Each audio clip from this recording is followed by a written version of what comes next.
Twin गांव के उस पुराने खंडहर में उस रात तूफान कुछ ज्यादा ही तेज था। बिजली की कड़क से पूरा आसमान हिल रहा था।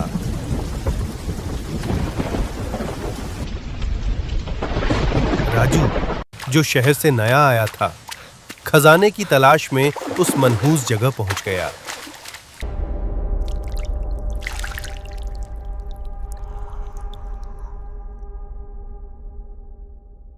वो डर रहा था, पर लालच उसे आगे खींच रही थी। खंडहर के एक कोने में मिट्टी खोदते हुए उसके हाथ एक सख्त चीज से टकराए।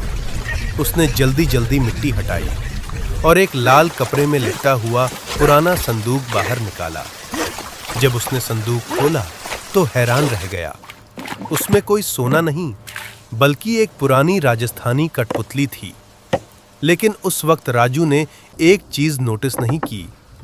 बिजली की रोशनी में उस कठपुतली की मुस्कान अचानक कुछ ज्यादा ही चौड़ी और डरावनी लगने लगी थी। जब वो घर पहुंचा तो दादी दरवाजे पर ही खड़ी थीं। उन्होंने राजू के हाथ में वो लाल पोटली देखी और जोर से चिल्लाईं। उन्होंने साफ मना किया था कि खंडहर से कोई भी चीज घर मत लाना। घर का पुराना बकरा मोती भी उस पोटली को देखकर डर के मारे रस्सी खींचने लगा। जानवर शायद इंसानों से पहले खतरा भांप लेते हैं। राजू ने दादी की बात अनसुनी कर दी। कमरे में बैठकर वो उस कठपुतली को साफ करने लगा। वो सोच रहा था कि इसे बेचकर वो कितने पैसे कमाएगा। तभी एक अजीब घटना हुई। राजू बस कठपुतली को देख ही रहा था कि अचानक कठपुतली की लकड़ी की आंख ने पलक झपकाई। टक। एक बेजान लकड़ी इंसान की तरह पलक कैसे झपक सकती है? राजू के होश उड़ गए। उसने घबराकर कठपुतली को दूर फेंक दिया। उसे लगा शायद ये उसका वहम है। रात गहरी होती गई। करीब 2 बजे राजू की आंख खुली। कमरे में सन्नाटा था, पर उसे लगा कि कोई उसे देख रहा है। जब उसने कोने में पड़ी कुर्सी की तरफ देखा तो उसका खून जम गया।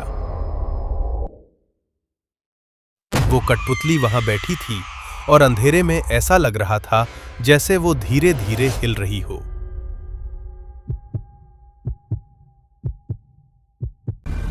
राजू अपने कानों पर हाथ रखकर बैठ गया। उसे कमरे में अपनी ही आवाज सुनाई दे रही थी, जो उसका मजाक उड़ा रही थी। वो पागलपन की कगार पर था। अगली सुबह दादी चाय लेकर आईं। उन्हें लगा राजू अभी भी सोया है, पर राजू जाग रहा था, या शायद वो राजू था ही नहीं। जब दादी ने उसे छुआ तो राजू ने एक झटके से गर्दन घुमाई। उसका शरीर किसी लकड़ी की तरह अकड़ा हुआ था। दादी के हाथ से चाय का प्याला गिर गया।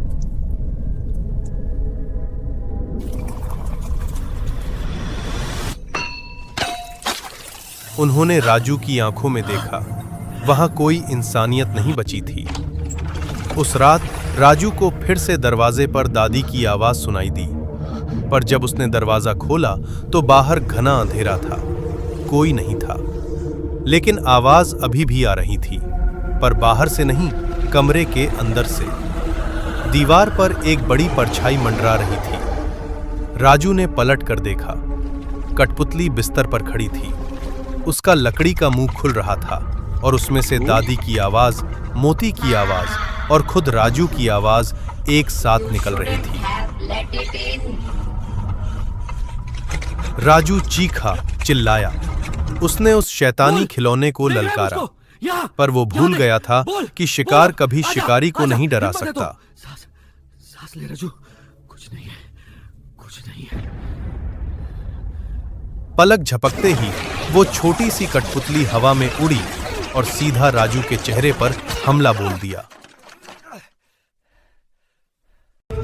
राजू ने उसे हटाने की कोशिश की, पर उस नन्ही सी जान में किसी दानव की ताकत थी।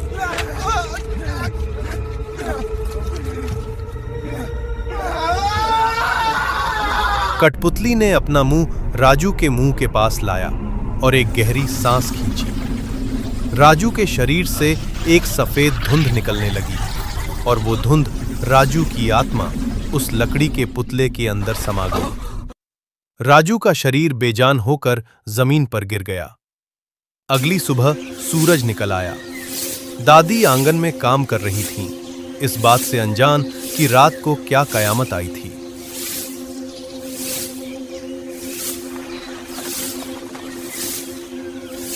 कमरे से राजू बाहर निकला, पर उसकी चाल में एक अजीब सी खराबी थी। वो एक पैर घसीटकर चल रहा था, जैसे उसके घुटने लकड़ी के बने हों। उसकी आंखें खुली थीं, पर उनमें जिंदगी नहीं थी।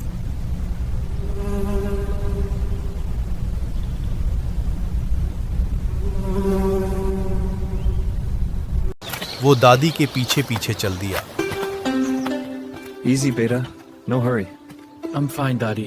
Just need to find the rhythm. The road will teach you. Keep close. लेकिन कहानी यहां खत्म नहीं हुई। कमरे के अंदर बिस्तर के नीचे अंधेरे में वो कठपुतली अभी भी पड़ी थी। पर अब उस कठपुतली का चेहरा बदल चुका था।